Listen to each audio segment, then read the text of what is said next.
Hello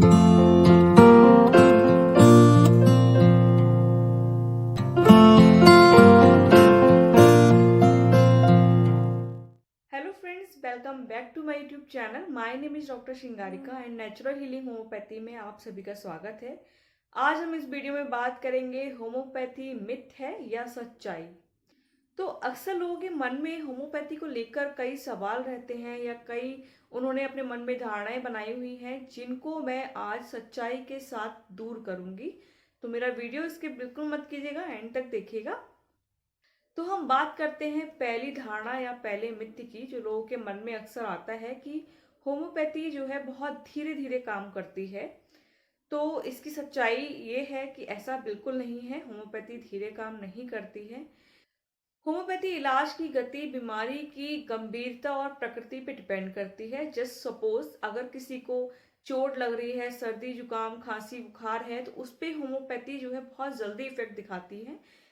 वही पुरानी और गंभीर समस्याओं में थोड़ा सा होम्योपैथी दवाई को समय लग जाता है, क्योंकि वो बीमारी की जड़ को खत्म करती है। सेकंड क्वेश्चन लोगों के मन में ये आता है कि होम्योपैथी सिर्फ हल्की बीमारियों पे काम करती है या फिर छोटी मोटी बीमारियों पे काम करती है। तो ये भी बिल्कुल गलत है कहना, ऐसा कुछ नहीं है। जैसा कि आप सभी जानते हैं कि होम्योपैथी आज के समय में इतनी आगे निकल गई है कि वो हल्की से लेकर गंभीर और पुरानी बीमारियों को भी बहुत अच्छे से डील करती है या बहुत अच्छे से ठीक करती है। जैसे एक्जिमा है, अर्थराइटिस है, अब तो होम्योपैथी कैंसर को भी ठीक कर रही है।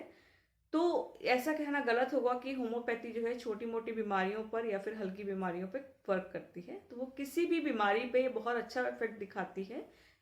नेक्स्ट क्वेश्चन है कि होम्योपैथी और एलोपैथी मेडिसिन जो है वो एक साथ नहीं ली जा सकती। तो ऐसा कहना भी गलत है।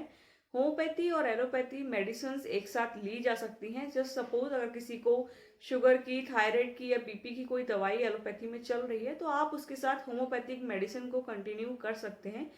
बस ये है कि आप उन दवाइयों के बीच में गैप रखें। अगर आप एलोपैथी दवाई पहले ले रहे हैं तो उसके आधे घंटे बाद होम्योपैथी दवाई लीजिए। अगर आप होम्योपैथी दवाई पहले ले रहे हैं तो उसके आधे घंटे बाद आप एलोपैथी दवाई लीजिए।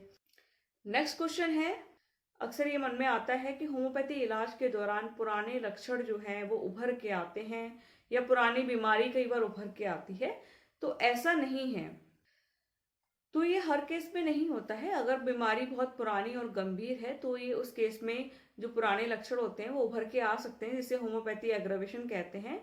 बट ये दवाई को ये दर्शाते हैं कि दवाई जो है सही दिशा में काम कर रही है। लास्ट क्वेश्चन ये है कि होम्योपैथी में डाइट और परहेज बहुत करना पड़ता है। तो ऐसा गाइस बिल्कुल नहीं है। होम्योपैथी कभी भी डाइट मेंटेन करने को नहीं बोलती है। होम्योपैथी के इलाज के समय में कई लोग बस इतना बोलते हैं कि आप स्ट्रॉन्ग स्मेल वाली चीज जैसे कि प्याज हो गया, लहसुन है, प्याज है, स्मोकिंग है, अल्कोहल है, कैफीन है, इन सब चीजों का थोड़ा परहेज करें, क्योंकि वो दवाई के इफेक्ट को कम करती है। बस इसीलिए थोड़ा सा उनको परहेज करने के लिए या फिर बिल्कुल बंद करने के लिए बोला जाता है। बट होम्योपैथिक में डाइट के लिए कभी नहीं बोला जाता है कि आप डाइट रखें। आई होप आज आपके कई क्वेश्चंस के आंसर मिले होंगे आपको। तो लोगों के मन में कुछ क्वेश्चंस रहते थे, कुछ लोग मुझसे पूछते थे कि मैम ऐसा होता है। तो अब आपको ये आंसर्स मिल गए होंगे, तो आप बिल्कुल निश्चिंत होकर होम्योपैथी ट्रीटमेंट ले सकते हैं। Thank you.